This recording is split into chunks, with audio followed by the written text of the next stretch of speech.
Hello everyone, Rurikhan here coming at you with another episode of PlayStation Plus. I know I'm a little bit late on this one, it's just my schedule has not allowed me to do this video any earlier than now.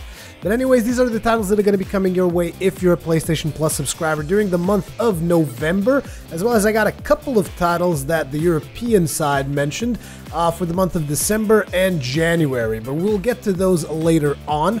Right now, these are both for Europe and America, so because again, they've been doing it the same thing all months now, so you can expect these to be on both stores, except right now some of them are actually bugged as of the recording of this video on the European store, and they're actually not free. They show up with their regular prices, so be aware of that and don't purchase those until the PS Store actually fixes it, which I'm pretty sure they will. But let's get started. The first game is The Binding of Isaac Rebirth. Now, I've played the original Binding of Isaac for PC. I thought it was a pretty interesting game, and it has quite a bit of a following, actually, because I've seen it being mentioned in my social streams quite a bit. The game is a top-down, I would almost call it a top-down shooter. That's not exactly what it is. It's more like a top-down roguelike type of deal. It's got a really horror story kind of vibe going on to it if you actually play through the entire game. But yeah, it is a pretty interesting game and is coming for the PlayStation 4 as well as the PlayStation Vita, I believe. So make sure to download that one if you have your PlayStation Plus subscription. If not, the background footage to give you an idea if this is a title that is interesting for you or not.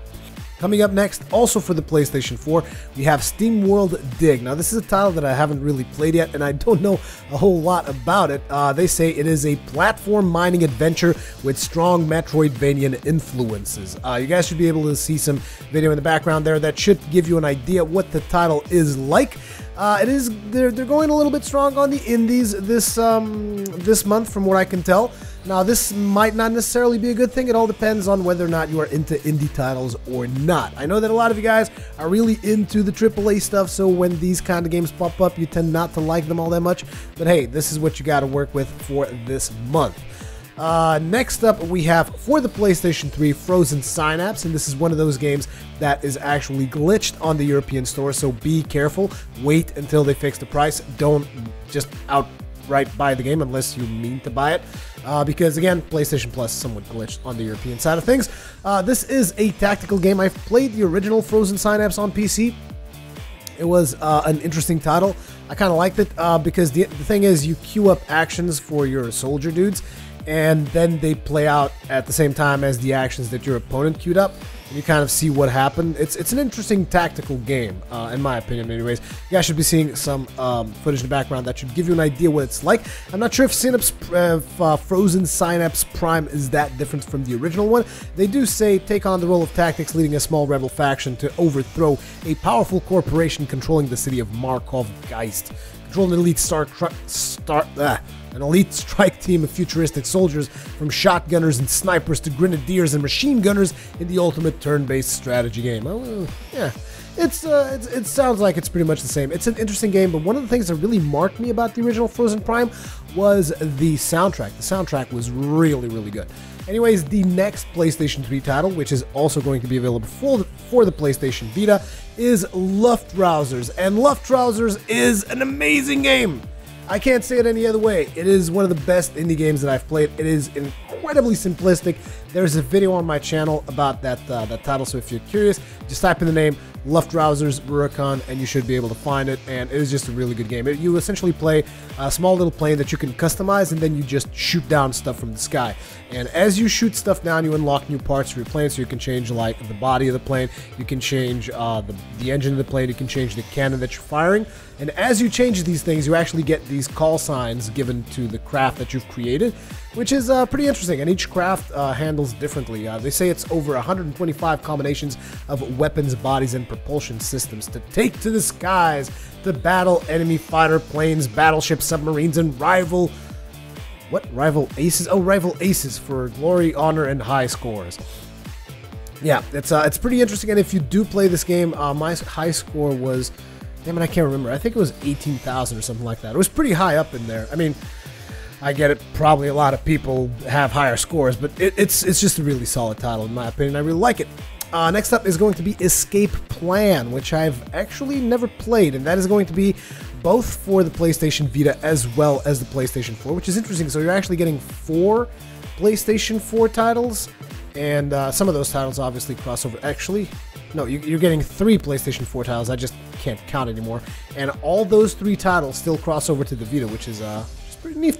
Pretty nifty. If you have a PS4 and a Vita, you're getting kind of a good deal. I mean, depending on how much you enjoy these titles, of course. I'm actually really curious about SteamWorld Dig, so I want to take a look into that for sure.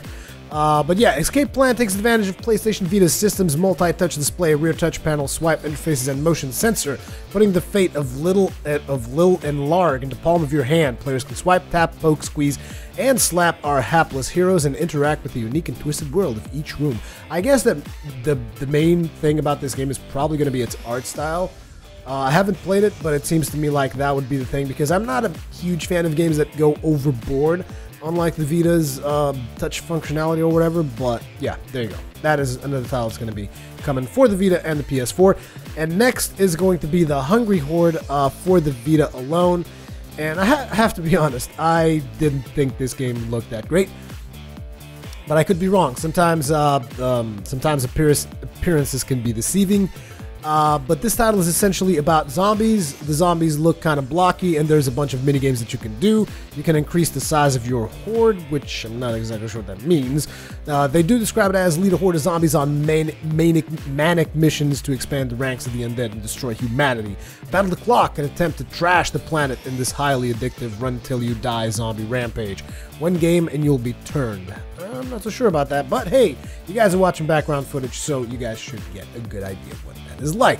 But I did say that I was going to give you guys some of the stuff that should come our way in the month of December, which they've only announced 2 games for December, and those are Injustice: Gods Among Us Ultimate Edition. Now this is what I'm talking about. I really want to try this game out. I've been wanting to try this game out for a long time, to be honest.